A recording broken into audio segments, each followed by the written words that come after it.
Hii ni Chaguo la Malkia na mimi ni Cheusi, the Queen of Morning Energy. Tukiwa bado tuko kwenye msimu wa kijumbe hodari. Leo tuko na Rais wa Tawifa Tanzania Women in Finance, Fiki Ali Ntomola. Atatuelezea namna gani Tawifa inafanya kazi na nani ni anastahiki kuwepo Tawifa. Kwa majina ni Fiki Ntomola, ni Rais wa Tanzania Women in Finance Association au chama cha wanawake sekta ya fedha. Chama cha wanawake sekta ya fedha kilikuwa launched mwaka jana rasmi na Mheshimiwa Rais wa Jamhuri ya Muungano wa Tanzania Daktari Samia Suluhu Hassan, na lengo kubwa la chama hiki ni kuwaleta wanawake sekta ya fedha pamoja kuwa katika hii platform moja kwa lengo la kusaidiana kukuza career zetu, lakini pia kuhakikisha kwamba wanawake sekta ya fedha wanaweza kuwa kwenye zile ngazi za juu za uongozi. Kwa hiyo lengo kubwa la Tawifa ni kuhakikisha mwanamke sekta ya fedha anaweza kuchukua nafasi za uongozi, lakini si tu kwa sababu ni mwanamke, lakini kwa sababu ana ujuzi na ana uwezo wa kushika nafasi hiyo. Kwa hiyo Tawifa ndio lengo letu kubwa la kuwa na jukwaa hili. Nini hasa kiliwasukuma kuanzisha Tawifa? Kilichotusukuma hasa kuanzisha Tawifa ni kulingana na mazingira sekta ya fedha. Actually sio sekta ya fedha peke yake, lakini kwa ujumla mwanamke amekuwa nyuma sana katika kuchukua ngazi za uongozi, na sekta ya fedha ni moja ya sekta ambazo zimekuwa ni changamoto kwa wanawake katika ngazi za uongozi. Ili mwanamke aweze kuwa katika ngazi ya uongozi, tukaona kwamba lazima mwanamke huyu aweze kupewa ujuzi, aweze kupewa nafasi ya kuweza kujitambua, kuweza kuangalia nafasi yake kama mwanamke sekta ya fedha ili aweze kuwa kiongozi. Kwa hiyo Tawifa, sekta ya fedha imekuwa ni sekta ambayo imekuwa dominated sana na wanaume tangu enzi hizo. Tukiangalia sasa hivi angalau tunaona kwamba kuna mwendelezo mzuri wa kuweza kumfanya mwanamke huyu aweze kuchukua hizo nafasi, lakini ni zoezi ambalo linaenda taratibu sana. Sasa ili lienda kwa haraka lazima tuwe na chombo kama hiki ambacho kinaweza kusukuma hili gurudumu. Tukiangalia kwa mfano sekta ya fedha, zile nafasi kubwa kabisa za uongozi tunaposema kwamba labda mkurugenzi mtendaji wa taasisi. Tukiangalia kwenye upande wetu wa bima, tuna makampuni takriban 33, lakini viongozi wale watendaji wakuu kabisa wa makampuni tunao 3 tu katika hili eneo. Kitu ambacho tunaona kwamba tuna uwezo wa kufanya vizuri zaidi na kuongeza nafasi ya mwanamke kwenye uongozi. Na ukija kwenye upande wa mabenki pia hali ni ile ile, kwa sababu tuna mabenki takriban 44, lakini unakuta tuna wanawake kama 5, takriban 5 ambao wako kwenye ile nafasi ya juu kabisa ya. Unahisi tatizo ni nini? Tatizo ni ile cultural, naweza nikasema ni cultural zaidi au mila na desturi zaidi ambazo zimefanya mwanamke huyu asiwe kwenye nafasi ya kuchukua hizi nafasi kubwa za uongozi. Imekuwa inaaminika kwa muda mrefu kwamba mwanamke yuko too emotional, kwamba kwenye kuchukua, anapokuwa na zile nafasi kubwa za uongozi anaweza akashindwa kufanya yale maamuzi ya kupeleka kampuni mbele. Lakini pia imekuwa inaonekana kama mwanamke ana majukumu mengi ya kifamilia kwa ajili kwa hiyo unakuta kuchukua nafasi kubwa za uongozi kwamba itafanya ashindwe kutekeleza majukumu yake ya kiofisi inavyotakiwa kwa sababu ana majukumu makubwa ya kifamilia. Lakini si kweli. Mwanamke ni mtu ambaye anaweza kubalance kazi zake vizuri sana. Nadhani mwanamke ndio kiumbe, ukiangalia na mwanaume, mwanamke ni kiumbe ambaye anaweza kufanya kazi nyingi kwa wakati mmoja na zote zikaenda vizuri. Anaweza kuangalia familia, anaweza kuangalia kazi zake na career yake ikaenda vizuri. Na hii inakuja kujidhihirisha kwa wanawake ambao tayari wameshachukua hizi nafasi. Wanafanya vizuri sana sokoni, na kwa kweli tunajivunia kwa sababu tunachukua kama ni mfano mkubwa sana kwao, kwa sisi ambao au kwa wanawake wengine ambao wanawaangalia, lakini pia sio tu wanawake, hata zile taasisi zingine ambazo zimekuwa na wanaume wengi zaidi kwenye taasisi zao. Wakiangalia hizi taasisi ambazo zinaongozwa na wanawake na maajabu ambayo yanafanyika na wanawake hao, inaanza kutengeneza ile imani kwamba kumbe mwanamke kweli anaweza. Kwa hiyo ni kitu ambacho kitachukua muda, lakini tunaamini kabisa kwamba kwa effort ambazo zinafanyika za kuanzia serikali yetu kuu kabisa, kwa sababu tayari imeshaona kuwepo na mwanamke katika ngazi tofauti ni kitu ambacho kinasukuma sana uchumi wa nchi kwenda mbele.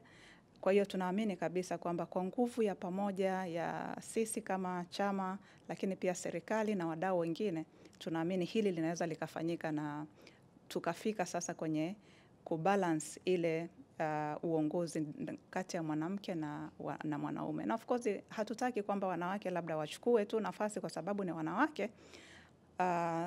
Tunaamini au tunataka wanawake wachukue zile nafasi kwa sababu wana uwezo wa kuzifanya.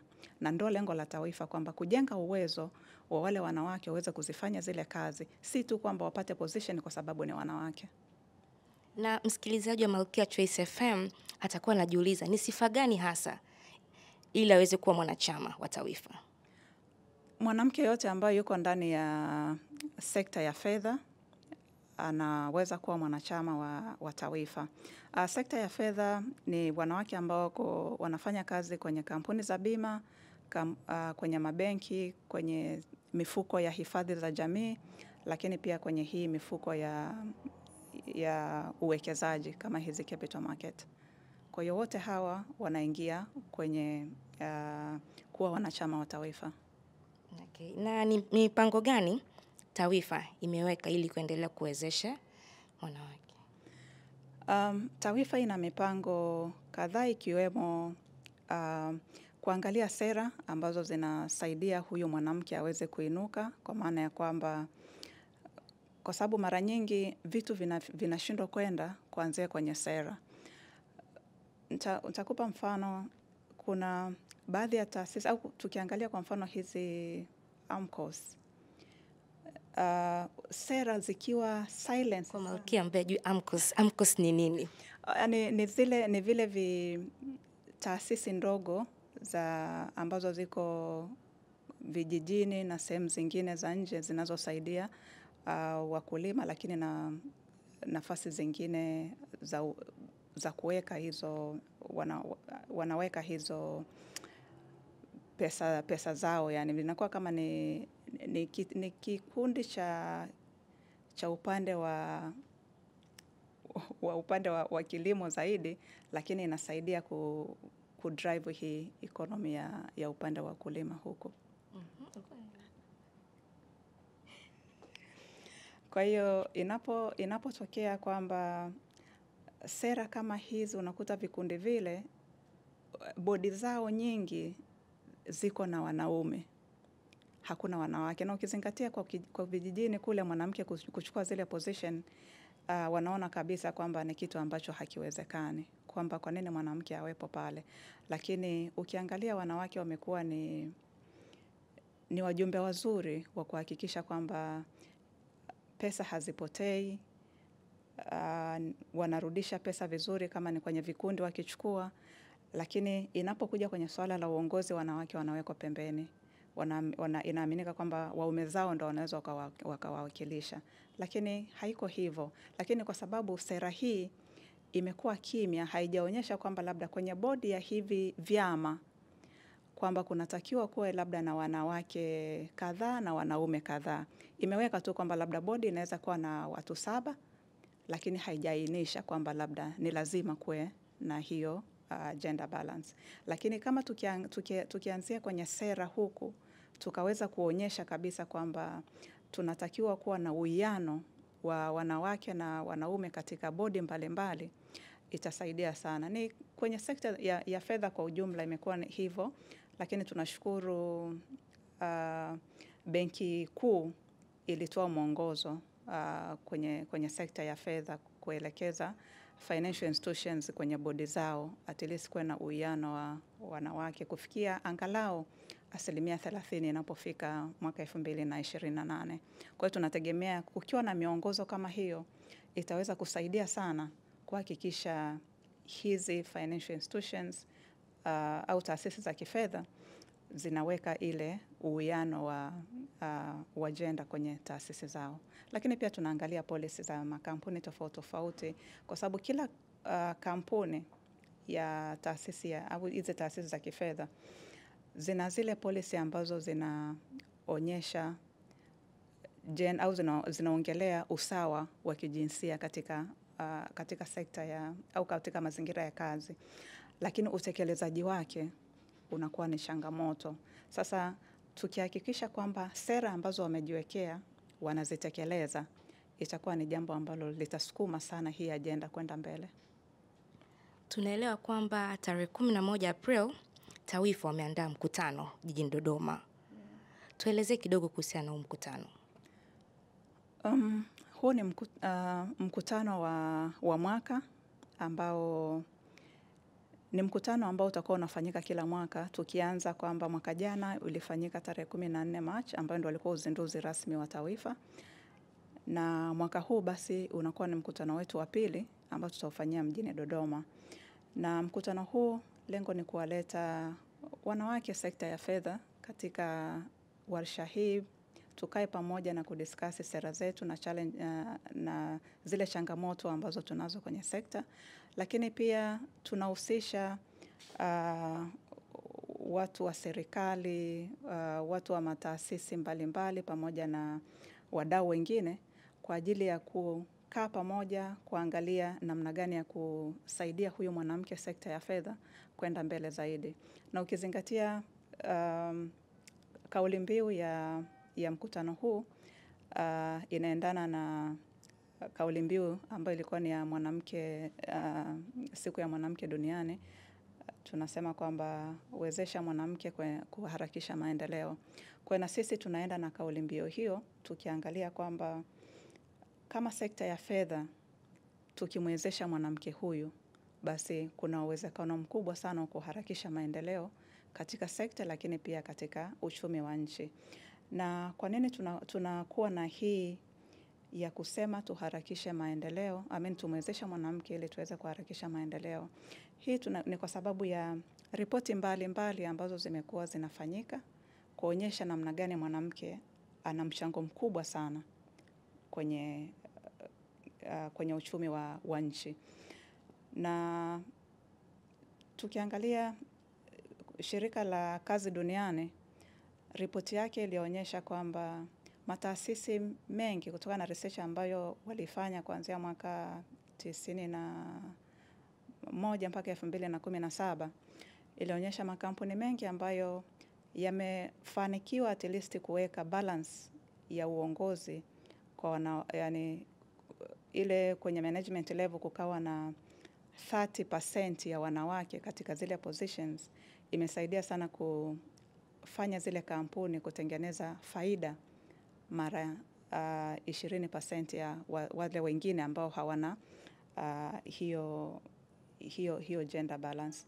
Lakini kama hizi ripoti zinatuonyesha hivi, kumbe ni kwa nini basi tusiwe na sera binafsi kabisa za kuweza kuhakikisha kwamba jambo hili linafanyika. Si tu kwamba mwanamke awe kiongozi, lakini pia tunaenda kuchangia uchumi wa nchi kwa sababu mwanamke anaweza kuhakikisha kwamba kazi zake jinsi ambavyo zinafanyika katika hali ya utulivu sana. Anaangalia vitu vingi sana anapokuwa anafanya maamuzi. Sio mtu ambaye anaweza kukurupuka. Japo tunaambiwa kwamba tuko too emotion, lakini pia huwa tuna utulivu. Uongozi wetu unakuwa na vitu vingi ambavyo vinatusaidia sisi kufikia maamuzi ambayo yanaleta impact kubwa sana katika sehemu tunazoziongoza. Kwa hiyo naamini kabisa kwa mkutano huu na zile sera ambazo tunaenda kuzijadili, naamini kabisa tukitoka hapo tutakuwa na vitu vya kufanya.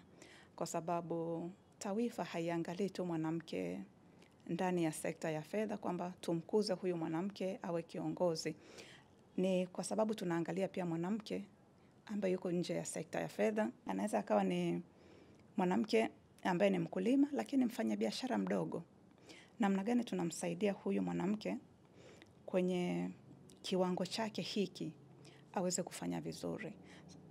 Mwanamke sekta ya fedha natakiwa mfundishe yule mwanamke kwamba unafanya biashara, ni kitu gani ambacho unaweza ukafanya ili uweze kufanikisha hii biashara yako. Kwa hiyo tunafundisha katika issue za kufanya budgeting, lakini pia kusimamia masuala yao ya kifedha, lakini pia namna gani wafanye uwekezaji.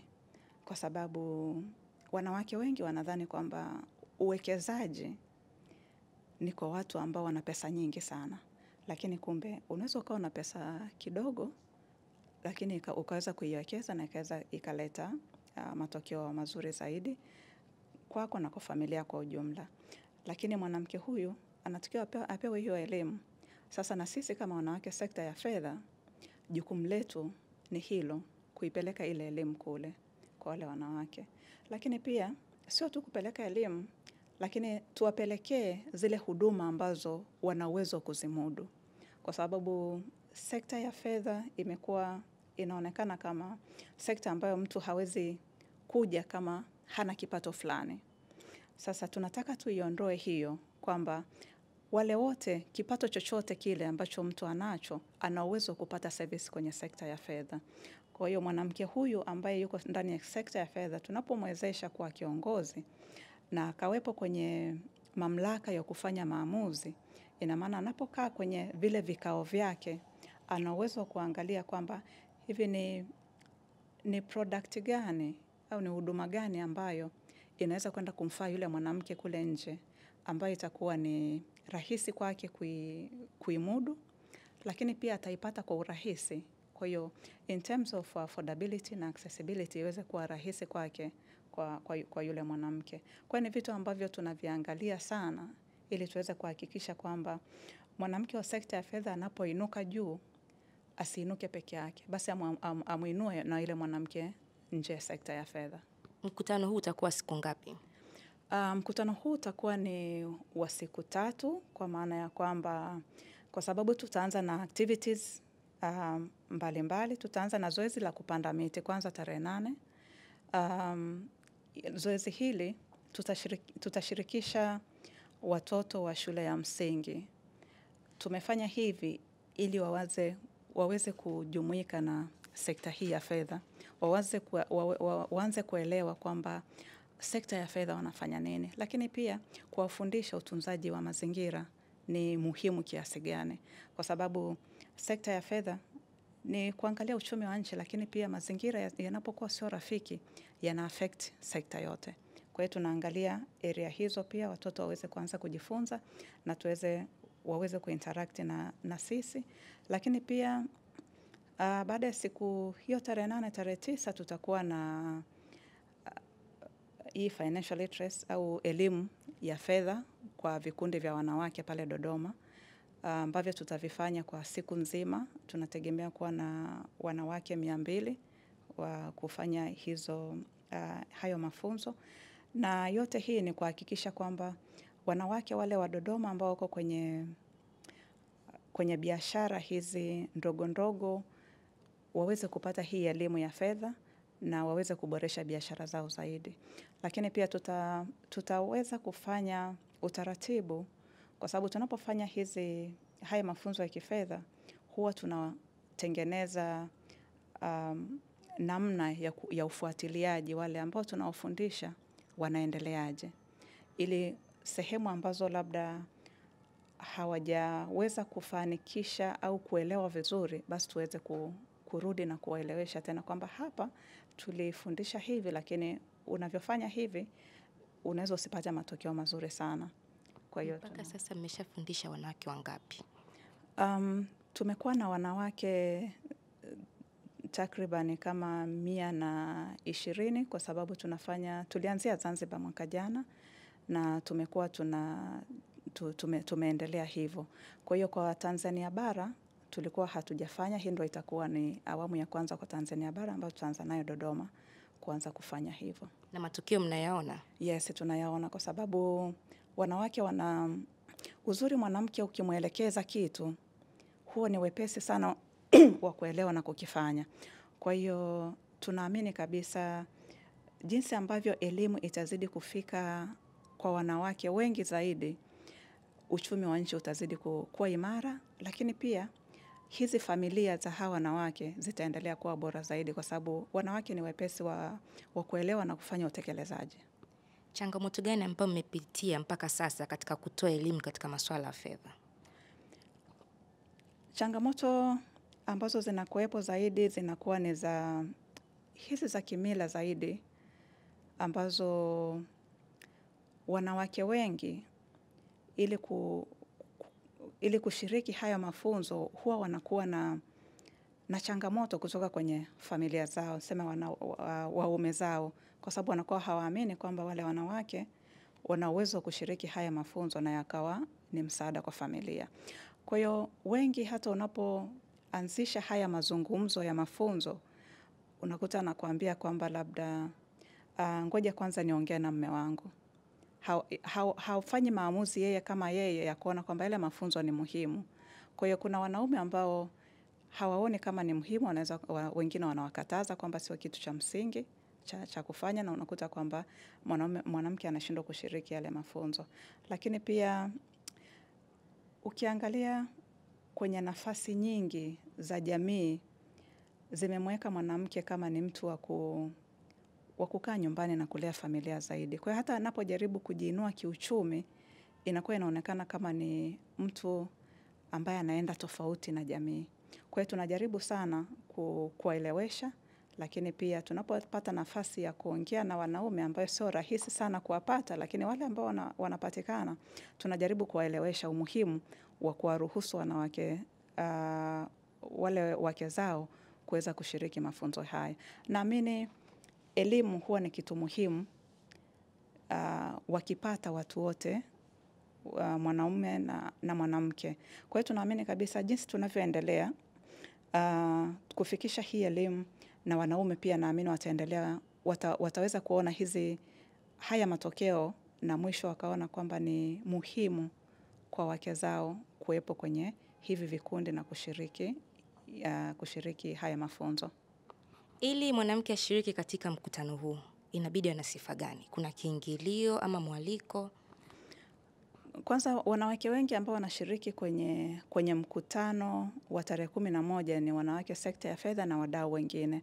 Lakini kwa wanawake kushiriki kwenye mafunzo, huwa mara nyingi tunafanya kazi na halmashauri, kwa sababu wenyewe ndo wanajua vile vikundi ambavyo viko maeneo yale. Au tunashirikiana na uongozi kwa mfano kwa upande wa masoko, tunakutana na uongozi na kuangalia kwamba ni namna gani tunaweza tukawafikia wale wanawake wa maeneo yale. Kwa hiyo mara nyingi tunaangalia ni watu gani ambao tunaweza tukashirikiana nao ili kuwafikia hawa wanawake. Kwa hiyo mwanamke anapokuja ni kwamba anakuwa amekuja kutokea kwenye kundi fulani. Kwa hiyo sisi personally kuwafikia direct mmoja mmoja hatujafanya hivyo, lakini tunawafikia katika makundi. Unaamini usawa kati ya mwanamke na mwanaume upo 50-50 kwa Tanzania sasa? Usawa ukija kwenye utendaji, usawa upo. Lakini ukija kwenye uhalisia kwamba sasa usawa 50-50 bado hatujafika. Na sio kwa Tanzania tu, duniani kote bado tuna struggle kufika huo usawa 50-50. Ndio maana tunakuja na haya majukwaa mbalimbali kwa ajili ya kusaidia, kuharakisha, kufanikisha kufikia hiyo 50-50. Kwa hiyo tukiongelea kwenye upande wa utendaji kwamba utendaji wa mwanamke na utendaji wa mwanaume, naweza nikasema kabisa kwamba tuko sawa. Hakuna ambaye yuko bora zaidi kuliko mwingine. Ni vile tu kwamba bado imani haijawa ya kutosha ya kuweza kufanya kwamba tuweze kufikia sasa ile 50-50 katika organization tofauti tofauti. Although kwamba tuna hizi sera zinaendelea, lakini utekelezaji bado unaenda kwa taratibu sana. Kwa hiyo lazima kuwe na hizi sera binafsi, majukwaa kama haya ya kuweza kuharakisha haya maendeleo ya kufikia 50 kwa 50, ambayo naamini kwamba tutaweza kufika. Kwa sababu kwa malengo yetu ya sekta ya fedha, kufikia 2033, tunaamini tutakuwa tumekava gap kubwa sana. Kwa hiyo tunaamini kabisa kwamba tunaweza tukawa hatujafika ile 50 kwa 50, lakini naamini 40 kwa 50 tutakuwa tumefika. Unamwambiaje Malkia ambaye anakusikiliza hivi sasa, ambaye anatamani kujiunga na Tawifa? Kwa Malkia ambaye yuko sekta ya fedha, naomba tu nimwambie kwamba Tawifa ni chombo chako, ni chombo chetu sote, cha kutuwezesha kufanikisha kufikia malengo yetu ya kikazi au kikeria kama ambavyo tunaenda sasa hivi. Kwa maana ya kwamba ukiwa ndani ya sekta ya fedha, unahitaji sana kuwa kwenye platform moja ambayo unaweza kukutana na wanawake wenzako ndani ya sekta, mkaweza kujifunza kwa pamoja, lakini mkaweza kubadilishana zile changamoto ambazo tunakutana nazo, na zikatusaidia kukua kwa pamoja. Kwa sababu unapokuwa kwenye jukwaa hili, unaweza kukutana na wale wanawake mahiri ambao wamefanikiwa ndani ya sekta ya fedha, na wakakupa mwongozo namna gani ya wewe kufanikiwa pia katika sekta hii. Kwa hiyo tunaamini katika umoja, hatuamini katika kufanya kazi mmoja mmoja. Kwa hiyo tukifanya kazi kwa umoja wetu kama wanawake, naamini kabisa tuna uwezo wa kuweza kufika juu kwa pamoja. Kwa hiyo natamani niwaambie wanawake pia ambao wako juu katika uongozi, wasiache kuwashika mkono hawa ambao wako huku chini, kwa sababu kwa kufanya hivyo ndivyo ambavyo tunaweza tukakua kwa pamoja na kwa haraka na kufikia ile 50 kwa 50 ambayo tunaitafuta. Wakaribishe pia kwenye mkutano. Naomba ni wakaribishe pia mkutano wa tarehe 11 ambao tarehe 11 mwezi wa 4, Magufuli City Dodoma. Ni siku ya wanawake sekta ya fedha ambayo tunakutana kwa pamoja, tunajadiliana kwa pamoja, tunajifunza kwa pamoja, lakini pia tunafurahi kwa pamoja. Kwa hiyo niwakaribishe sana na tuweze kuungana pamoja hiyo tarehe 11 na tuweze kufurahi kwa pamoja. Asante sana. Asante pia. Na huyo ndo kijumbe wetu hodari, Fikiri Ali Ntomola kutoka Tawifa, Tanzania Women in Finance.